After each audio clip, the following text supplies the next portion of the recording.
You always were the quiet screw-up, the one nobody worried about because nobody expected anything from you. That's what my sister used to say with a smile that never reached her eyes, like she was doing me a favor by keeping expectations low. I was the background character in her story, the dependable extra you call when you need a favor and forget when the lights come on. And that's exactly why she handed me her house keys, her emergency list, and her 8-year-old daughter before boarding a luxury cruise with her husband.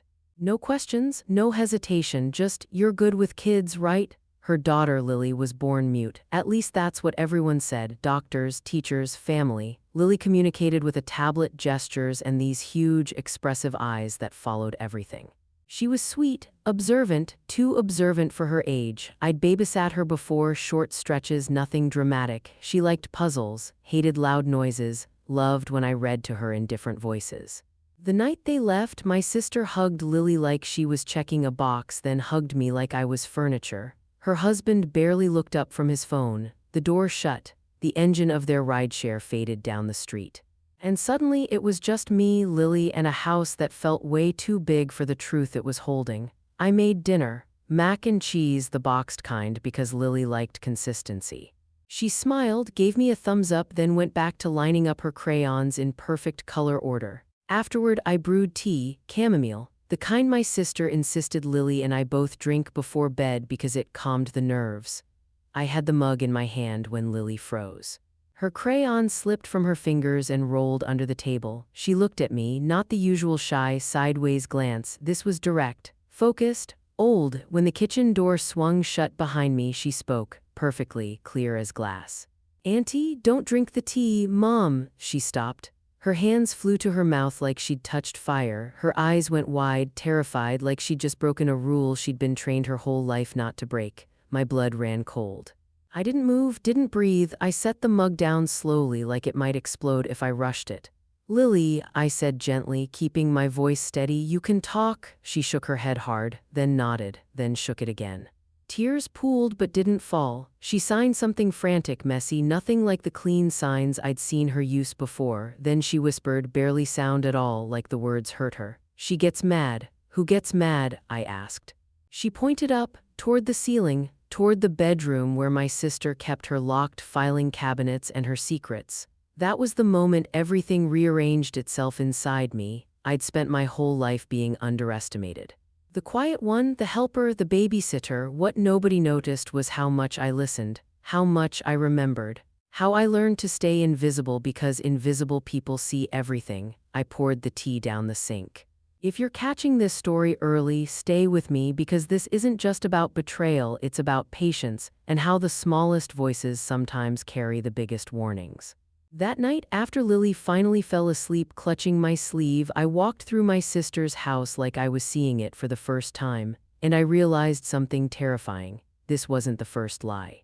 It was just the one that finally spoke back. By morning, I would understand exactly why Lily had been taught to stay silent and why my sister never expected me to notice. I grew up in a town where the loudest thing was gossip and the fastest way to disappear was to mind your own business. 2 stoplights, 1 high school, everybody knew your business before you finished living it. My sister thrived there.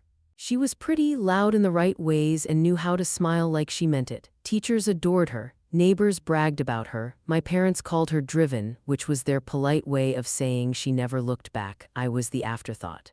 Same house, same parents, completely different expectations. When my sister brought home trophies, they bought frames. When I brought home straight A's, they said, "That's nice," and asked if I could help with dishes. She was encouraged to dream big. I was encouraged to be useful. Babysitting was my role early on. Cousins, neighbors, eventually Lily. When Lily was born, everything changed, but not in the way people thought. The doctors said she was mute, congenital, permanent. My sister cried in public, the dramatic kind of crying that makes people gather around. Donations appeared, church meals, sympathy. She wore tragedy like a tailored coat. At home, though, things were colder. Rules, schedules, silence. Lily learned fast what was allowed and what wasn't. Tablets instead of toys that made noise, praise when she followed instructions, tension when she didn't. And every time Lily reached for my sister's attention, it was like watching someone knock on a locked door. I noticed things back then, small stuff, How Lily flinched when voices got sharp, how she watched mouths instead of eyes. How she never tried to make sound when my sister was nearby, but nobody asked me what I noticed. I was just the aunt, the reliable one, the one you call when you need coverage. After high school, my sister left town and never looked back. College, marriage, a big house 2 counties over. She sent photos, not invitations. I stayed, took a scholarship quietly, studied hard quietly, worked 2 jobs quietly. While everyone thought I was barely scraping by, I was building something no one could see. I learned systems, patterns, how people hide things in plain sight. I learned that the loudest people usually leave the biggest gaps.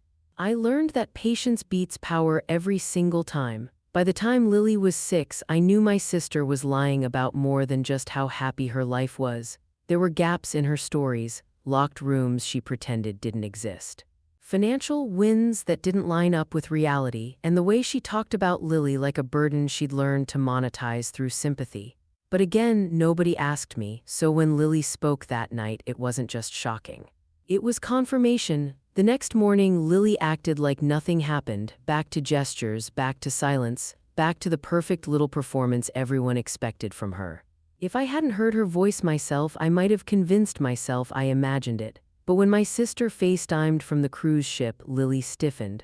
My sister's smile was bright, polished, careless. She asked about schedules, about meals. About the tea, chamomile every night, right? She said casually. I looked at Lily. Lily didn't look back. I smiled into the camera and said, of course. That's when I knew this wasn't just favoritism or neglect, this was control. And my sister had built her entire life on the assumption that I was too small, too quiet, too grateful to ever push back. She was wrong, because while she was busy performing success, I had learned how to dismantle it piece by piece. And I had all the time in the world. What I uncovered next would prove that Lily's silence wasn't medical at all, it was trained. By noon, the house had settled into that eerie calm you only get when secrets feel comfortable. Lily sat at the dining table with her tablet, tapping answers to a spelling game she clearly didn't need. Every word popped up instantly, perfect, like she'd memorized the ending already. I watched from the kitchen, pretending to clean, doing what I'd always done best, observing without being seen. When Lily thought I wasn't looking, she hummed, not loud, not even musical. Just a breath of sound, like she was checking whether the room itself would punish her. I froze. She stopped immediately, eyes darting toward the hallway, toward the locked bedroom, toward the place where rules lived. I knelt beside her and spoke softly, "You're safe right now." She studied my face the way adults study contracts, carefully, checking for traps. Then she typed on her tablet, slower than usual. "Can you keep secrets?" I smiled. "I've been keeping them my whole life." That did it. She slid off the chair and pulled me toward the hallway. From the second drawer down in the hall cabinet, she took out a small notebook wrapped in a hair tie. Inside were drawings. Not kid stuff, diagrams, timelines, little stick figures with angry mouths and crossed-out sound waves. She pointed to one picture, a woman with a sharp smile, a speech bubble crossed out, a star drawn next to silence. "She taught you not to talk," I said. Lily nodded, not because she couldn't, because she wasn't allowed to. It wasn't medicine, it wasn't fear of words, it was conditioning, rewards for quiet, consequences for sound. Praise when Lily stayed invisible, tension when she didn't, and suddenly everything from my childhood snapped into focus. My sister had always believed control was love, that order meant safety. That people were easier when they didn't speak back. She'd practiced on me first. I remembered being told I was mature for my age whenever I swallowed my opinions, being called low maintenance like it was a compliment. Being rewarded for disappearing. I just learned to disappear better than she ever expected. While Lily napped, I did something my sister never thought to monitor. I listened. I opened drawers carefully, not snooping, studying. Bills that didn't match income, charity letters addressed to my sister thanking her for advocacy work, a framed article praising her as a devoted mother navigating rare challenges. There it was, the story, the one she told everyone. The one that made her untouchable. I didn't take anything, didn't photograph anything. I didn't need proof yet. I needed understanding. That afternoon, Lily spoke again, just one word, tea. She pointed to the sink. Then mimed pouring it out, then tapped her chest, then mine. I understood. She wasn't warning me about poison, she was warning me about obedience. That night, my sister called again, loud music in the background, laughter, freedom. She asked if Lily was behaving. That word, behaving, I said yes. Lily sat beside me, silent, perfect, the version my sister preferred. After the call, Lily leaned into me and whispered so quietly it barely existed, "You don't make me small." Something inside me hardened, not into anger, but into resolve. I had spent years building myself quietly, skills nobody noticed, networks nobody connected to me, a reputation for being harmless. My sister mistook silence for weakness. That was going to cost her everything she built on it. Because once you see the pattern, you can reverse it, and I was done being useful. The more I looked into my sister's perfect life, the clearer it became that Lily wasn't the only one being silenced. People think secrets live in safes or locked drawers. They don't. They live in routines. By day 3, I had the house memorized, when the lights clicked on automatically, which cabinets were opened daily and which were for show. The rhythm of my sister's life was a loop, predictable, efficient, and built to keep everything looking clean on the surface. Lily followed that rhythm like she'd been trained to breathe on cue, breakfast at the same minute.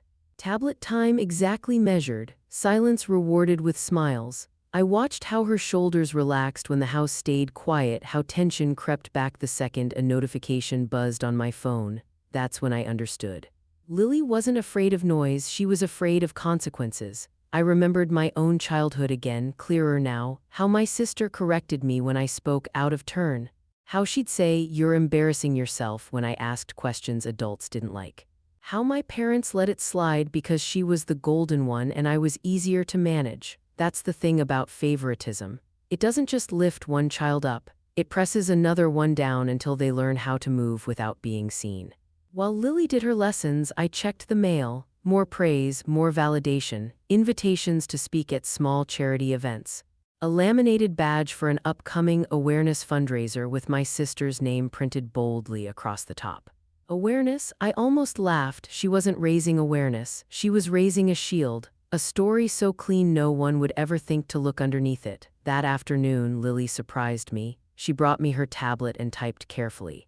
"If I talk, SHE loses." I felt my pulse slow instead of spike. That was new for me. Old me would have panicked. Old me would have doubted myself. New me just listened. "She told you that?" I asked. Lily nodded, then typed again. "Everyone leaves if they know." That was the lie my sister told best. Not just to Lily, to everyone. That love was conditional. That safety required silence. That being seen meant being abandoned.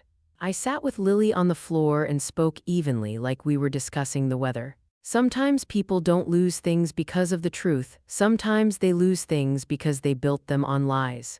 She watched me like she was filing the sentence away for later. That night after Lily fell asleep, I opened my laptop. I didn't hack anything, didn't break in, I didn't need to. I reviewed public records, cross-checked timelines, compared donations to events, compared interviews to dates. I'd built my career doing this kind of quiet verification work, finding the seam where stories didn't quite line up. And there it was, inconsistencies small enough to ignore individually, too many to dismiss together. Claims my sister made about Lily's condition that contradicted early pediatric notes. Fundraisers that raised more than they publicly reported. A nonprofit she partnered with that no longer existed. Nothing illegal on its own.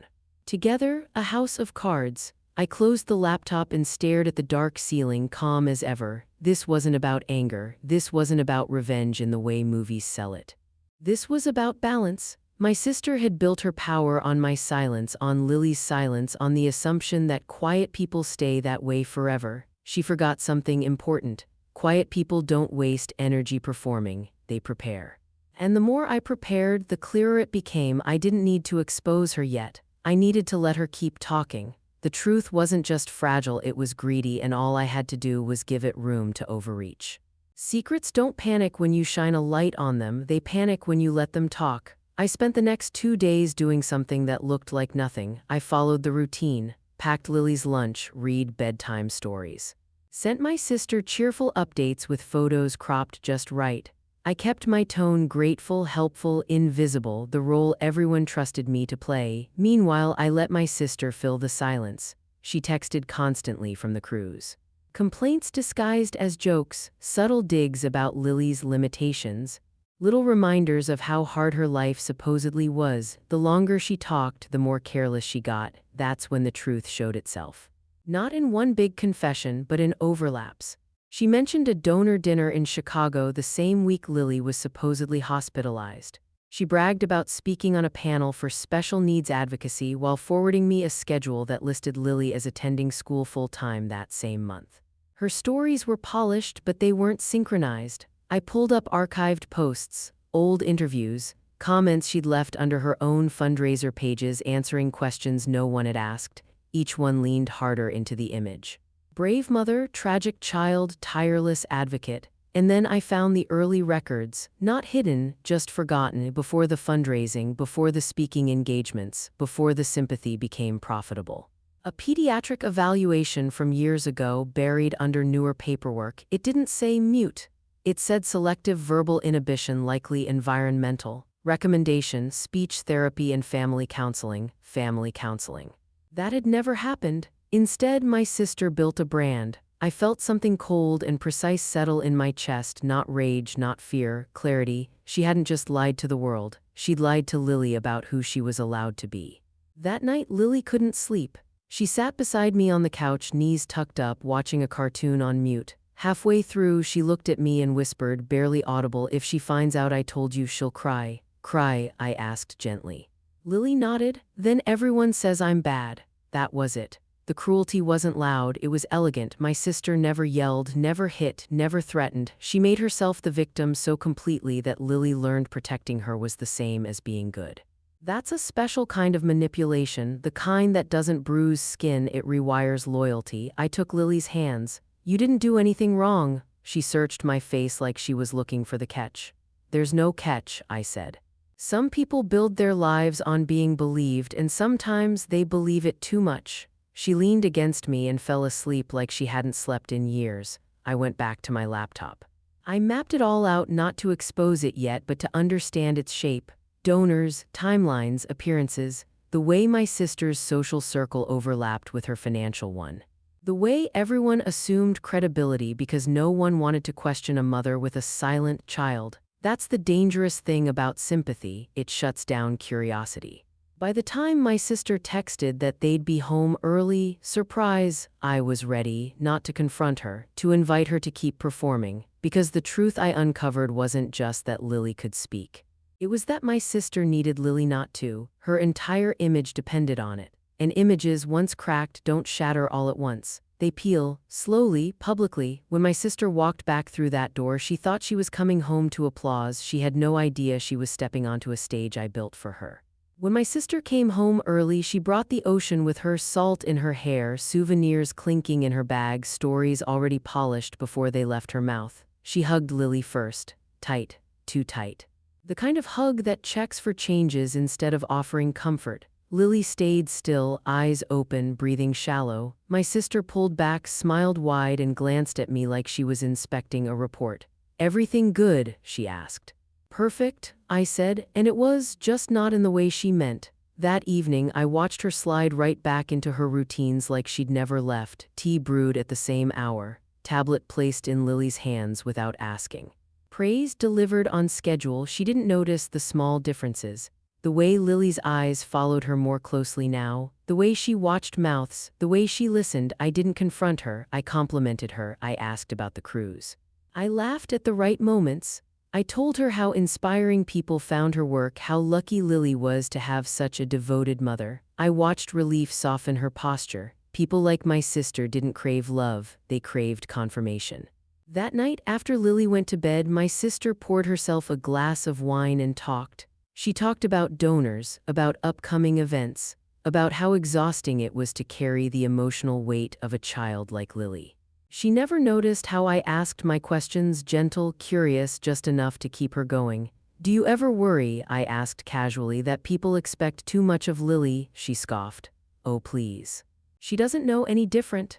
That was the lie she told herself. Over the next week, I made myself indispensable, drove Lily to school, organized files my sister had been meaning to get to, helped draft an email for a charity update. She trusted me because I never challenged her story, I improved it. Quietly, I adjusted phrasing, clarified dates, suggested anecdotes. I didn't change facts, I let her choose which ones to emphasize, and she chose greed. She added details that didn't match earlier versions, claimed milestones that contradicted previous interviews, pushed Lily's silence further into the spotlight because sympathy was attention and attention was currency. Every edit made the structure weaker. Meanwhile, Lily changed. She didn't speak when my sister was around. She didn't have to. She communicated with me through looks, notes, timing. She began humming more when we were alone. Reading out loud under her breath, testing the edges of freedom. One afternoon, my sister interrupted us mid-story. "What's that noise?" she snapped. Lily froze. I didn't flinch. "The TV." My sister narrowed her eyes, then relaxed. "Turn it down." She left. Lily exhaled. That was the moment I knew the revenge wouldn't be loud, it would be educational. I scheduled something my sister loved, an audience. A small fundraising gathering at her house, nothing flashy. Just enough people who mattered, people who talked, people who repeated stories. I framed it as appreciation, gratitude, a chance for Lily to be seen without pressure, I assured her. My sister beamed. She never questioned why I insisted on handling the details, because she never questioned me. In the days leading up to it, I prepared Lily not to expose anything, not to perform, not to rebel. I taught her choice. That she could speak or stay silent. That either way, she wasn't wrong. That truth didn't need to rush. People underestimate how powerful permission can be, especially when someone's never had it. The night before the gathering, my sister rehearsed her speech in the mirror. She practiced pauses, emotion, tears on cue. She had no idea she'd already handed me the sharpest tool she owned, her own words. All it took was one room, one audience, and the space for silence to decide what it wanted to become. The night of the gathering, the house didn't feel like my sister's anymore. It felt staged, soft lighting. Chairs arranged just close enough to feel intimate. Photos of Lily placed carefully around the living room, black and white prints that emphasized stillness, innocence, tragedy. My sister floated through it all in a cream-colored dress, playing the role she'd perfected, gracious, tired, heroic. People arrived with casseroles of compliments. "She's so strong. I don't know how you do it. You're an inspiration." My sister absorbed it like oxygen. I stayed in the background, refilling drinks, smiling politely, letting everyone forget I was there. That's the advantage of being overlooked. You hear everything. You see who leans in, who repeats stories, who nods without questioning.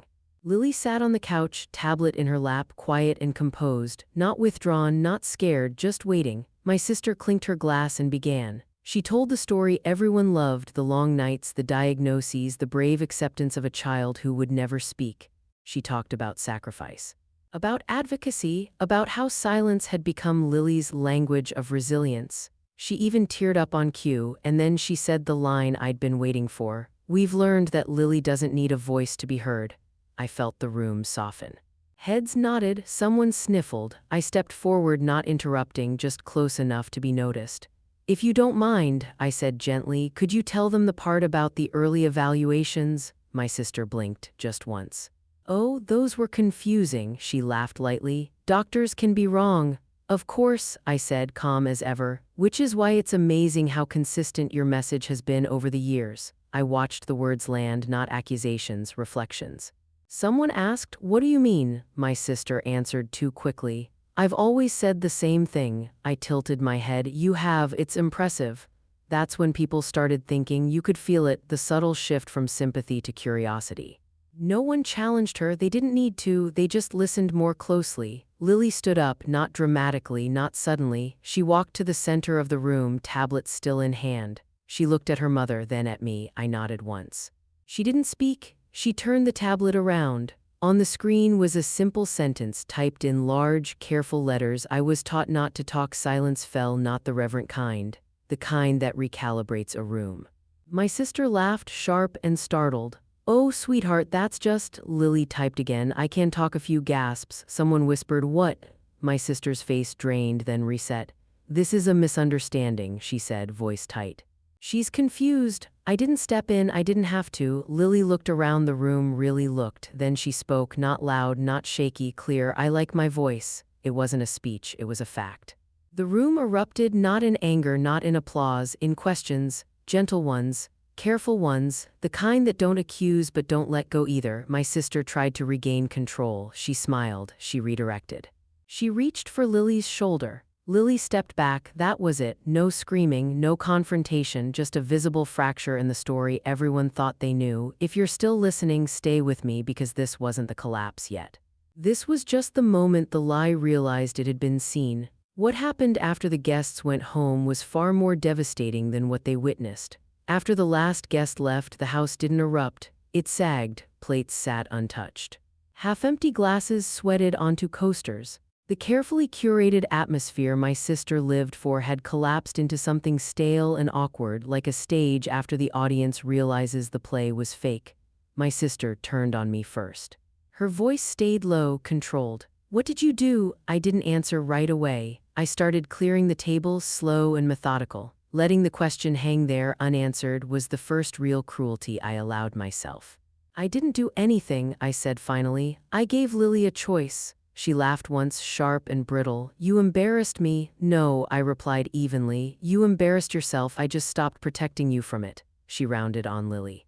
"Go to your room." Lily didn't move. That was new. The air shifted again, not loudly, not dramatically. Authority only works when people accept it. Lily had learned something more dangerous than speech. She'd learned refusal. "I want to stay," Lily said calmly. My sister looked at me like she'd finally spotted the knife she'd been sitting on. "You planned this." "I prepared," I corrected. "There's a difference." She hissed my name like a warning, like a threat. Like she still thought fear was a currency she could spend. What she didn't realize was that the real damage wasn't happening in this room. It was already traveling. Phones buzzed that night, quiet messages, concerned check-ins. Gentle follow-up questions. People didn't accuse her, they compared notes. The next morning, emails came in, polite ones, confused ones, requests for clarification about dates, diagnoses, quotes. Invitations were postponed. A donor asked for documentation just for their records. That's how reputations really collapse, not with explosions, with distance. My sister spiraled, not outwardly, not yet. She doubled down. Drafted long explanations, reframed the story, blamed stress, blamed misunderstanding, blamed me, but every version contradicted the last. Meanwhile, Lily bloomed. She didn't start talking nonstop. She didn't need to. She spoke when she wanted to, read out loud to herself, asked questions at dinner. Simple things, ordinary things, the kind of things my sister's entire image couldn't survive. On the third day, my sister asked me to leave, not angrily. Carefully, like she was trying to preserve dignity that was already gone. "I think it's best," she said, "if you don't interfere anymore." I smiled. "I'm not interfering. I'm observing." That night, Lily packed her backpack and handed it to me. She didn't ask. She knew. By the end of the week, my sister canceled her upcoming appearances. By the end of the month, the nonprofit quietly removed her name from their website. No announcement, no scandal, just absence. People stopped calling. And here's the part that matters, so listen closely, and if this story hits something in you, stay with me to the end. My sister wasn't destroyed. She was exposed to herself. Stripped of the attention that fed her, she had nothing left to perform. No villain arc, no dramatic downfall, just the quiet realization that control only works when no one questions it. Lily and I left without a fight. That was the final cruelty, because the thing my sister feared most wasn't confrontation, it was irrelevance. What came after wasn't revenge anymore, it was reckoning, and it changed our family forever. People think endings are loud. They aren't. They're quiet, like a door closing in another room while you're still sitting at the table, realizing the house finally belongs to you. Lily and I moved into my place with one suitcase and a backpack full of notebooks. No speeches, no explanations, just a note on the counter thanking my sister for everything she taught us. It wasn't sarcasm, it was precision. Because she had taught us. She taught Lily how power works when it hides behind love. She taught me how underestimation creates blind spots you can live inside. And she taught both of us that control collapses the moment someone decides they don't need permission anymore. The family didn't take sides right away. They never do. They asked questions instead. Careful ones, awkward ones, the kind that used to die in their throats around my sister. Funny how easy they came once her voice wasn't the loudest in the room. There was no trial, no confrontation, no dramatic apology tour. My sister didn't call to beg or threaten. She didn't need to. She faded. And that, I learned, is what happens when someone builds their identity on a story instead of a truth. When the story cracks, there's nothing underneath to stand on. Lily started school again, this time without a tablet. She joined a reading group. Spoke up when she wanted, stayed quiet when she didn't. Choice does that to people, it steadies them. One afternoon, she asked me something I'll never forget. Was I bad before? I answered without hesitation. No. You were surviving, she nodded like that settled something. As for me, I stayed exactly who I've always been on the surface. Quiet, reliable, easy to overlook. The difference was internal. I didn't shrink anymore. I didn't soften truths to make others comfortable, and people noticed, not loudly but permanently. My parents came around slowly. Regret has a way of arriving late and asking for tea. I didn't pour it. I didn't need revenge anymore. I had balance. The funny thing about cruel revenge is that when it's done right, it doesn't look cruel at all. It looks like someone stepping out of a shadow they were never meant to live in. It looks like an audience realizing the lead actor was lying the whole time. It looks like silence choosing when to become sound. My sister still exists somewhere out there, without a stage, without an audience. Without the child she built her identity on. That's not punishment, that's consequence. And Lily, she sings now, softly, off-key, perfectly. Here's the truth I learned, and if you've stayed with me this long, you deserve it straight. Never underestimate the quiet one, never mistake silence for weakness. And never assume the person who stays low isn't watching every move you make, because when they finally stand up, they don't need to shout. They just need the truth to speak. Quiet strength always wins, because the people who work in silence don't need permission, applause, or forgiveness to change the ending.